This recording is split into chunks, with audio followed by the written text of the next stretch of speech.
La Côte d'Ivoire qui s'incline donc 1-0. Mais quel but extraordinaire de Rachid Boutaïb qui a mis vraiment dans la poussière cette équipe ivoirienne. Mbaye Touré, c'est la déception côté ivoirien. On s'attendait à tout cela parce que cette équipe, elle n'a jamais séduite dans cette Coupe d'Afrique des Nations. Peut-être elle avait l'opportunité de sauver l'honneur en gagnant. Malheureusement, c'est une défaite amère pour des Ivoiriens. Oui, tout à fait. Vous savez, le football étant ce qu'il est, c'est ce qui fait aussi la beauté du football. Le roi Pelé l'a toujours rappelé, Edson Arantes do Nascimento, que le football est l'un des rares sports où le meilleur ne gagne pas toujours. Bon, pour revenir à ce match, je dirais sauf que la Côte d'Ivoire n'était pas forcément la meilleure équipe dans cette compétition. Quand tu fais partie des favoris et quand tu es tenant du titre, cela prouve à suffisance que la Côte d'Ivoire était un prétendant sérieux pour cette grande messe du football africain. Bon, pour revenir à ce match, je dirais que Michel Dussier a montré ses limites pour avoir travaillé avec lui durant 2 ans et demi. Quand j'étais le chargé de com du Syrie national de Guinée, j'ai pratiqué l'homme, je connais l'entraîneur et il a montré ses limites. Parce que quand la Côte d'Ivoire, une équipe comme la Côte d'Ivoire qui n'a pas de problème de prime, qui n'a pas de problème de logistique, où les joueurs, où tout l'effectif sont des joueurs qui jouent régulièrement dans leur club, je pense que le problème est ailleurs. La grande responsabilité incombe à Michel Dussier dans ses choix. Ses choix sont critiqués. Il faisait toujours le turnover entre Solomon Kalou et Max Gradel. C'est les deux qui jouaient à chaque fois. Et on le dit souvent qu'on change une équipe qui ne gagne pas. Mais la Côte d'Ivoire, il a toujours eu le même effectif. Donc à partir de là, je pense que les Ivoiriens vont prendre une décision parce qu'au jour d'aujourd'hui, on va parler de l'avenir de Michel Dussier dans cette sélection ivoirienne, mais revenons quand même dans ce match-là. On s'attendait quand même à des réaménagements dans le dispositif de cette équipe. C'est parce que c'est presque la même équipe qui a joué depuis le début de cette compétition, Pathé Gallo, sauf qu'il y a eu moins de changements dans cette équipe. On la voit jouer, mais elle ne séduit pas. Ce qui était vraiment l'ADN de cette équipe. Jouer. Malheureusement, ce n'était pas le cas. C'était limite. Oui, c'était limite. Je pense que c'est regrettable quand même de voir l'équipe ivoirienne quitter aussitôt la compétition, vous l'avez rappelé. Maintenant, dans le projet de jeu de cette équipe ivoirienne, quelque part on se dit, est-ce qu'il n'y avait pas vraiment une malédiction qui frappait? Parce que avoir, tout à l'heure on va le rappeler, avoir la valeur intrinsèque des joueurs qui la composent, on s'attendait à mieux donc voir cette équipe-là. Je pense que de point de vue, en tout cas, analyse, il y a eu mauvaise gestion de ce groupe-là. Sinon, voilà, vous avez des joueurs comme Franck Kessié, vous avez des joueurs comme Eric Bailly, vous avez des joueurs comme Zaha. Il y a de la ressource dans cette équipe-là. Vous voulez dire que c'est l'entraîneur qui n'a pas permis à cette équipe quelque part, oui, parce que c'est le niveau de l'équipe. Je pense que c'est lui le premier responsable parce que, voilà, quand vous avez des joueurs et que vous n'avez pas le résultat, forcément, le football, c'est comme ça. On s'en remet donc au travail effectué par l'entraîneur. Maintenant, pour revenir sur ce match-là, on a vu l'équipe ivoirienne qui avait besoin de résultats positifs parce qu'il fallait gagner au moins pour compter, espérer se qualifier par rapport au résultat de l'autre match. Mais on a vu que l'entame a été mauvaise, mais surtout aussi la gestion des changements. Oui. Tout ça, c'est très Mbaye Touré, en regardant cette équipe ivoirienne jouer, on peut quand même considérer, certes, on parle de l'entraîneur, mais il y a certains joueurs qui étaient attendus quand même dans ce tournoi qui n'ont pas montré leur valeur intrinsèque pour la Côte d'Ivoire. Oui, tout à fait. Quand un joueur n'est pas compétitif, par exemple, quand on prend un joueur comme Max Gradel, ce n'est pas Max Gradel qui dit à l'entraîneur de le faire jouer. Et quand l'entraîneur se permet de faire jouer un joueur qui n'est même pas dans l'effectif de son club, qui n'est même pas parmi les 18, donc à Portneuf. Donc à partir de là, je pense que c'est à l'entraîneur qu'incombe la responsabilité. Tu fais jouer un joueur qui n'est pas en forme, c'est pas la responsabilité ne vient pas du joueur parce que le joueur ne demande pas à jouer. Vous avez un effectif de 23 joueurs. Regardez par exemple Alioune Cissé qui se permet de faire jouer, il se paye même le luxe de faire jouer l'équipe réserve du Sénégal contre l'Algérie, un prétendant au titre. Donc il essaye de faire en sorte que chacun y trouve son compte. Mais bien quand tu fais jouer, tu tournes autour de 14 joueurs. Je pense que ce n'est pas du tout normal. Pathé l'a rappelé, il a un effectif étoffé à tous les niveaux. Ce sont des joueurs qui sont compétitifs. Donc, hormis certains, 2 ou 3 joueurs qui ne sont pas titulaires dans leur club. Donc moi je pense qu'au jour d'aujourd'hui, Michel Dussier a la responsabilité par rapport à l'élimination des éléphants de Côte d'Ivoire. C'est ce que j'ai envie d'ajouter. Certes oui, le sélectionneur Michel, il a sa part dans cette élimination, mais ce qu'il faut également souligner, on n'a pas senti l'implication des joueurs dans cette CAN-là. Tous les 3 matchs disputés, le projet, le jeu que nous ont proposé, voilà, donc ces éléphants-là, certes ça reste vraiment, ça laisse à désirer. On a vu assez de déchets du côté des Ivoiriens, des ballons parfois rendus à l'adversaire. Je pense que tout ça là présageait déjà l'élimination de cette équipe qui, il faut le rappeler, partait voilà, donc pour, parmi les favorites dans cette La Côte d'Ivoire qui n'a pas réussi à se hisser au sommet de la pyramide. Il fallait au moins une victoire pour s'assurer une qualification. Malheureusement, ce n'était pas le cas. Ils sont tombés sur une équipe du Maroc. Un petit mot quand même sur cette équipe marocaine. C'est vrai qu'on signalait l'absence des cadres de l'équipe. Younes Belhamda, Oussama Tanan, Soufiane Boufal, mais aussi Nourdine Amrabat qui était absent dans cette équipe-là. Mais avec un entraîneur, Hervé Renard, qui a su quand même trouver le très bon équilibre. Vous savez, la malchance de la Côte d'Ivoire, c'est d'être tombé sur un entraîneur qui connaît bien la maison. Qui a fait la Côte d'Ivoire, qui ensuite est venu au Maroc, donc en jouant contre l'ancienne équipe qu'il a eu à entraîner, et puis c'est un adepte du système 3-5-2. Il savait que pour contenir les velléités offensives de la division des éléphants de Côte d'Ivoire, il fallait forcément qu'il essaye d'étoffer son bastion défensif. Donc il a joué avec trois joueurs dans l'axe, et puis avec des latéraux qui étaient là et qui essayaient de boucler tous les couloirs, parce qu'on sait qu'un joueur comme Serge Alain Stéphane Aurier, qui va très vite sur le côté, qui peut être un danger permanent. Donc il a eu les clés du match, et finalement il a contrarié la qualification des éléphants de Côte d'Ivoire. Voilà, justement, l'élimination de la Côte d'Ivoire dans cette Coupe d'Afrique des Nations a fait les sous gras quand même des supporters de ces éléphants. Notre reporter Pierre Fatewa Diawara est allé vraiment au village de la CAN. Il a fait réagir quelques supporters par rapport à cette élimination. On va suivre cet élément et derrière on revient pour aborder l'autre rencontre de ce groupe C de la 31e édition de la CAN 2017 au Gabon.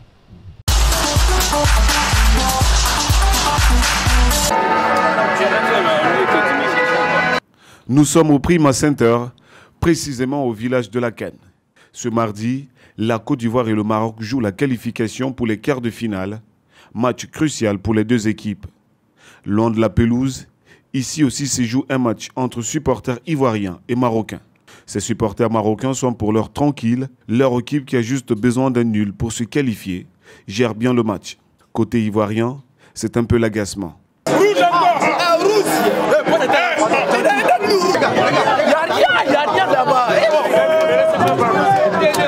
Le match monte en intensité. La tension monte aussi d'un cran à la suite du but marocain au village de la CAN.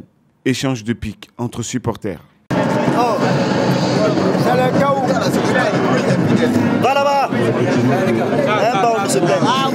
Le Maroc l'emporte 1-0 à l'issue de la rencontre. C'est la satisfaction chez les supporters marocains. Pour aujourd'hui, je veux dire que les Marocains, ils étaient des hommes. Hervé Renard, il a joué avec une stratégie qui est défensive, une stratégie italienne avec deux axes en défense, avec les arrières latérales qui sont individuelles. Donc c'est une stratégie italienne. On a joué un jeu défensif, en exploitant les occasions, on a exploité un contre-attaque qui est marqué par le joueur Alioui. C'était un remplaçant de Hervé Renard, donc il a fait un bon... On ne pose pas cette question parce que mon équipe vient de gagner le match. Pour toi, qu'est-ce qui a fait que le Maroc a gagné ce soir? Bon, d'abord il y a l'entraîneur. Surtout l'entraîneur, c'est un grand tacticien. C'est la raison même qui m'a poussé à le supporter. Et surtout, il a montré ses preuves. Il est venu avec une équipe qui était méconnue. La première CAN qu'il a remportée. Ensuite, il est revenu avec la Côte d'Ivoire. Après combien de tentatives, avec toutes ces stars, la Côte d'Ivoire n'a jamais pu remporter une Coupe d'Afrique. Surtout avec la vague des stars comme Yaya, Drogba, autres. Ça n'a pas réussi. Mais quand Hervé Renard est venu, grâce à lui, la Côte d'Ivoire a pris sa CAN après plus de 20 ans. Avec l'élimination au premier tour des champions en titre, c'est la déception forcément chez les supporters ivoiriens. Ben, on va dire c'est un sentiment de frustration parce que déjà le match a bien commencé et on espérait vraiment mener à bien cette lutte-là parce qu'il faut savoir qu'on a été vainqueur lors de la CAN passée. Donc on comptait réitérer encore le titre là et tout ça, mais malheureusement Dieu n'a pas voulu ainsi, donc voilà, on a perdu. Pour des tenants du titre, vraiment être éliminé au premier tour avec 2 points, nous sommes déçus. Moi comme tous les autres supporters, vraiment nous sommes déçus de voir l'équipe jouer de cette manière. Bon, comme Hervé Renard connaît l'équipe, il a essayé de fermer la défense, ce qui ne nous a pas permis de développer notre jeu aujourd'hui. Le Maroc jouera les quarts de finale, soit contre l'Égypte ou soit contre le Ghana, qui joue ce soir pour une place qualificative en quart de finale.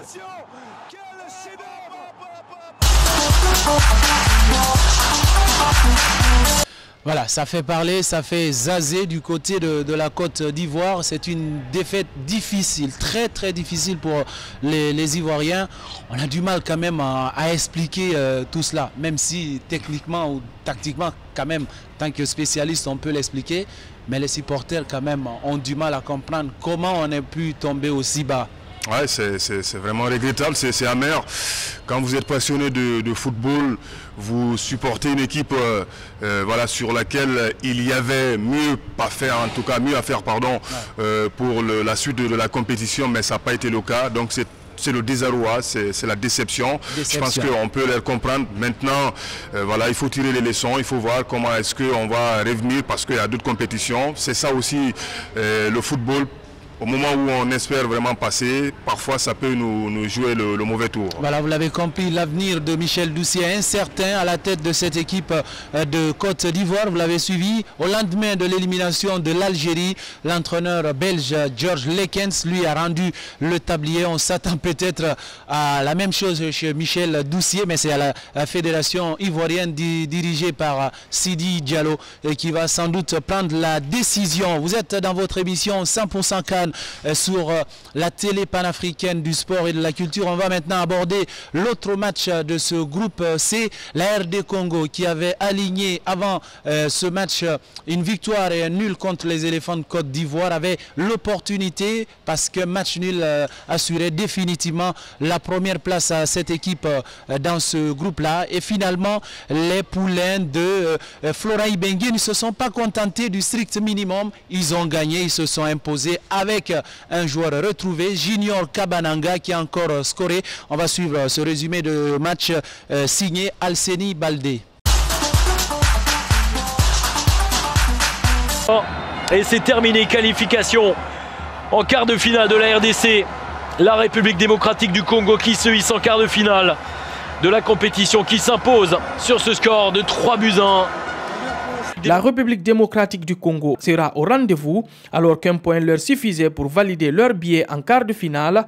Les Léopards ont assuré la première place du groupe C de la CAN 2017 en s'imposant 3-1 face au Togo ce mardi à l'occasion de la dernière journée de la poule C. Éliminant du même coup les éperviers, les Congolais à travers Mbemba récupéraient un ballon et lancé Kabananga en profondeur. Tout en puissance, l'attaquant congolais résistait au retour de Gakpé pour mettre Mensa de près et ouvrir le score, 1-0 à la 28e minute. Même si c'est extrêmement dangereux, ouais, attention avec la lutte, il est passé devant, la frappe et l'ouverture du score.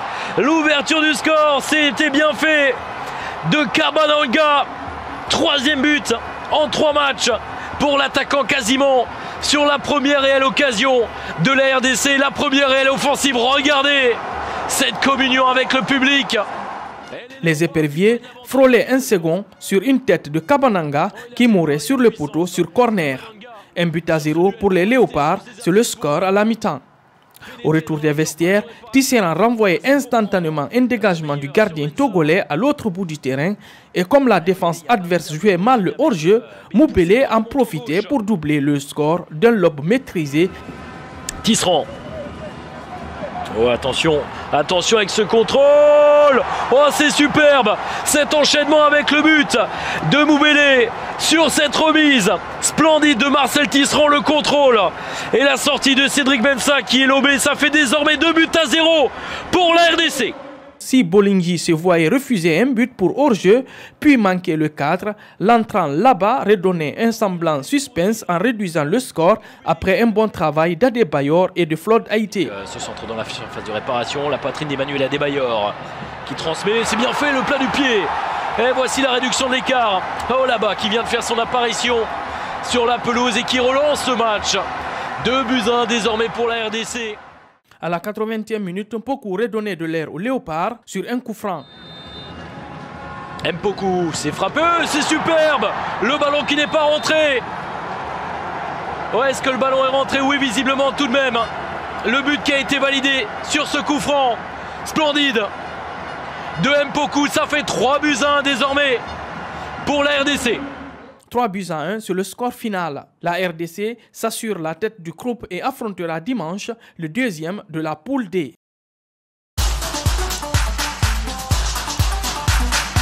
Voilà, on revient sur ce plateau. On se rend compte que plus on suit cette équipe Pathé Gallo de la RDC, plus elle progresse parce qu'on avait souligné vraiment des errements défensifs lors du match contre la Côte d'Ivoire. Là, on a senti vraiment une équipe retrouvée, très bien mobilisée et bien organisée sur le terrain. Ouais, surtout équilibrée, c'est le mot, parce que voilà, voir la première sortie des Congolais, on pensait que oui, c'était juste colmaté parce que après cette rencontre-là, on a vu du côté de la RDC beaucoup de critiques sur les systèmes, sur les choix de Florent. Mais un entraîneur, c'est ça, il faut accepter, il faut poursuivre le travail. Et on a senti au fur et à mesure que oui, le travail de l'entraîneur se faisait ressentir dans cette équipe-là. Et c'est pourquoi elle a progressé avec l'appétit. Et voilà, dans cette rencontre-là, on a vu notre visage des Congolais qui sont voilà, encore qualifiés, parce que figurez-vous très bien que l'édition précédente, ils étaient déjà donc troisième. Je pense que c'est comme ça une équipe progresse, et surtout il faut se méfier de cette formation-là, avec des joueurs certes qui ne sont pas forcément connus, mais qui sont des travailleurs qui bossent pour eux-mêmes. Des bosseurs, voilà, des bosseurs, on comprend tout cela. Mbaye Touré, vous pouvez quand même souligner des progrès dans cette équipe de la RD Congo, parce que le Togo s'attendait à faire le match de la vie, comme le disait Emmanuel Cheyi à Adebayor, sauf que c'était tout à fait le contraire hier. Emmanuel Cheyi Adebayor, comme tu l'as rappelé tantôt, il pensait que le Togo pouvait créer la surprise, mais bon, quand on prend une équipe du Togo où par exemple le gardien de but Agassa Koussi vient voir l'entraîneur pour lui dire: moi je n'ai plus envie de jouer, parce que ce qui s'est passé au Togo, ils sont venus saccager la maison de son père à Tapamé plus précisément. Donc à partir de là, j'ai senti que c'était une équipe qui ne pouvait pas en tout cas se qualifier. Et puis de l'autre côté, la RDC, vous savez, c'est une équipe qui monte en puissance. Et ce que j'aime beaucoup dans cette équipe, c'est qu'ils ont un entraîneur qui connaît ses hommes, c'est un bon communicateur, et puis qui sait booster son équipe. Donc dans l'avenir, il faudra compter sur cette formation qui, en tout cas, avec son entraîneur, peut créer la surprise. Ce que j'ai envie de souligner, juste aussi, on a une minute, on a vu aussi dans cette rencontre-là, mais surtout aussi à l'issue de cette Coupe d'Afrique des Nations du Togo, forcément le sorcier blanc, c'est-à-dire voilà, le technicien, le sélectionneur du Togo, Claude Leroy, est passé à côté, parce qu'on a vu, il a replacé des joueurs. Si on revient sur le match d'hier par exemple, le but encaissé c'est sur une erreur défensive. On a vu qu'un attaquant ou bien un milieu de terrain ne peut pas forcément faire le boulot d'un défenseur, avec le but de Kabalanga qui est venu dévancer, voilà, donc c'est Gakpé ou je sais pas. Voilà, donc il n'y avait pas quand même, il n'y avait pas peut-être, il n'avait pas mieux quand même sur le banc. Ça, on peut comprendre tout cela. Donc le Togo éliminé de cette Coupe d'Afrique des Nations, tout comme la Côte d'Ivoire. On va voir avec le classement dans ce groupe C, dominé par les Léopards de la République démocratique du Congo avec 7 points, 2 victoires et nul, suivi du Maroc, une seule défaite contre 2 victoires dans cette compétition. Les éléphants de Côte d'Ivoire occupent la 3e place dans ce groupe C, et puis c'est le Togo Togo, les éperviers qui ferment la marche dans ce groupe avec un seul point pris, c'était contre la Côte d'Ivoire lors de la première sortie dans ce groupe. Donc vous l'avez compris, les deux équipes qualifiées dans ce groupe C sont entre autres la RD Congo et le Maroc. Les deux autres éliminés, c'est le Togo et les éléphants de Côte d'Ivoire. On attend juste vraiment la combinaison des deux autres quarts de finale dans cette compétition. La RD Congo et la formation du Maroc attendent donc leur adversaire et c'est la rentrée en matière des équipes du groupe D. C'est la dernière journée des phases de poule. Ce soir donc vous avez la rencontre Égypte-Ghana, Mali-Ouganda, deux rencontres en simultané que vous allez suivre donc sur nos antennes. Nous allons d'abord présenter ce match Ghana-Égypte. Le Ghana et l'Égypte, les retrouvailles entre deux équipes qui se connaissent parfaitement bien. La présentation de ce match est signée Alpha Jean-Claude Camara. Dans la surface de réparation, les pharaons d'Égypte vont être confrontés aux Black Stars du Ghana ce mercredi lors de la troisième et dernière journée de la poule D de cette CAN 2017. Ce sont les Ghanéens qui mènent la danse avec 2 victoires en autant de matchs, 1-0 face au Mali et le même score face à l'Ouganda. Mais les copains d'André Ayou ont gagné sans vraiment briller. Ils sont suivis par l'Égypte qui totalise 4 points avec un nul, 0 but partout face au Mali et une courte victoire, 1-0 face à l'Ouganda. Ce sont les Aigles du Mali qui les talonnent avec 1 point, dont une défaite 1-0 face au Ghana et un nul vierge contre l'Ouganda. Les Black Stars du Ghana qui ont déjà obtenu leur ticket pour les quarts de finale vont devoir cravacher contre les Pharaons afin de conserver leur première place avec au minimum un match nul. Les poulains d'Hector Cooper auront fort à faire face aux Black Stars car les Pharaons d'Égypte mathématiquement ne sont pas encore qualifiés. En cas de défaite des Pharaons et si le Mali venait à battre l'Ouganda, ce sont les Aigles qui obtiendront le sésame. Donc un nul suffirait aux Pharaons pour continuer l'aventure. Une raison de plus pour que ce match soit très enlevé, en plus de l'histoire qui les lie. Sur les 6 dernières rencontres, l'Égypte totalise 3 victoires, 1 nul et 2 défaites. Leur dernière confrontation remonte en novembre 2016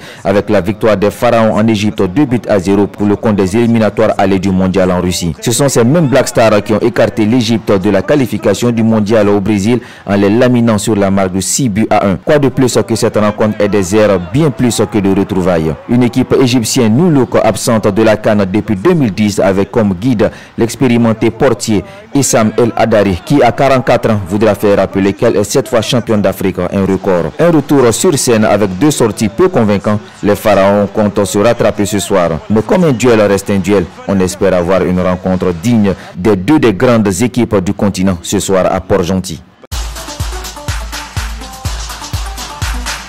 Voilà, on revient sur ce plateau Ghana-Égypte, sans doute peut-être un match pour la formalité parce que 2 équipes qui n'ont pas forcément besoin de se battre parce qu'un seul nul suffit pour le bonheur de ces 2 équipes. Il suffit d'un nul et voilà les 2 autres matchs, l'autre match entre l'Ouganda et le Mali, quel que soit le résultat, ça sera le Ghana et l'Égypte qui vont se qualifier. Ou bien voilà, on peut s'attendre quand même à vraiment un match d'une intensité énorme. C'est-à-dire l'une des équipes veut absolument gagner dans ce match ou bien ils vont se contenter du minimum. Bon, disons que le Ghana étant déjà qualifié et va certainement essayer de revoir sa troupe en faisant jouer les supposés réservistes dans cette équipe. Et ce sera maintenant à l'Égypte de pouvoir contenir cette formation du Ghana parce que l'Égypte a besoin que d'un seul match nul. Et puis l'Égypte qui sait parfaitement jouer ces genres de compétition au niveau des joutes continentales.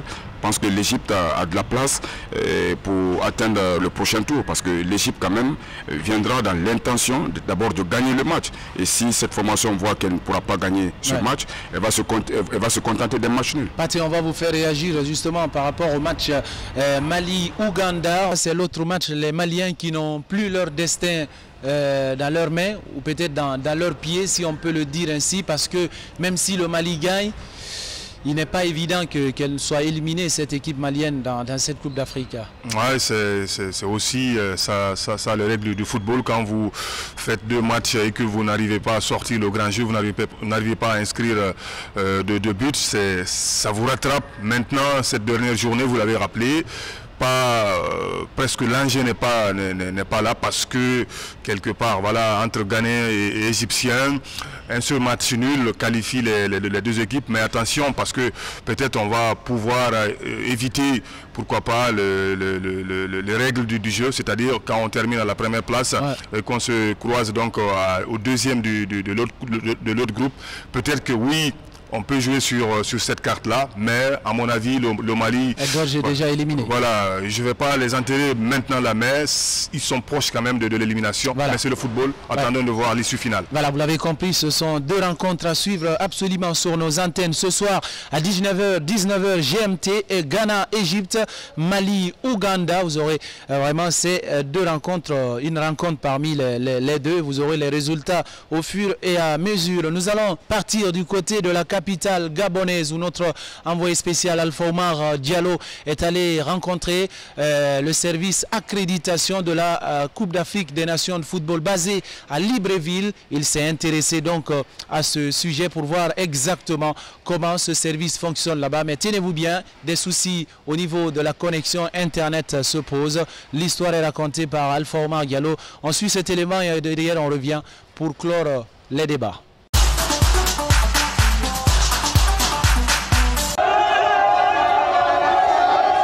La Coupe d'Afrique des Nations 2017, au-delà du jeu et des émotions, c'est aussi des soucis techniques auprès de la CAF. Des problèmes d'accès aux serveurs de l'instance ont ralenti ce dimanche le rythme du travail au centre d'accréditation de Libreville. C'est le tout premier dysfonctionnement constaté depuis le début de la compétition, rassure le responsable du centre. C'est la toute première fois que ça arrive, depuis le 14. C'est aujourd'hui que ça arrive, toute première fois. À notre niveau, ça se passe très bien depuis l'ouverture du 14 à ce jour. Tout se passe à merveille.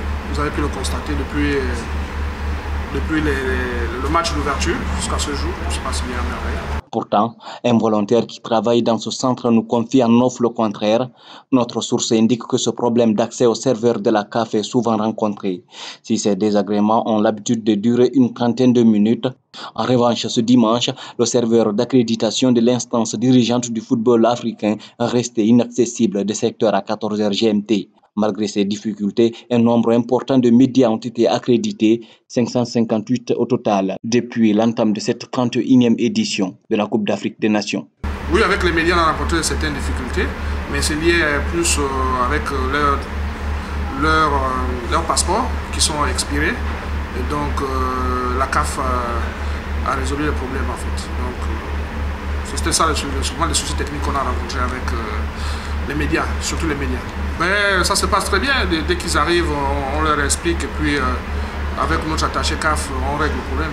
Donc il n'y a pas eu de soucis. Les volontaires sont tout heureux de rendre service aux acteurs de la CAN en leur permettant de se munir de leurs documents d'accès au stade.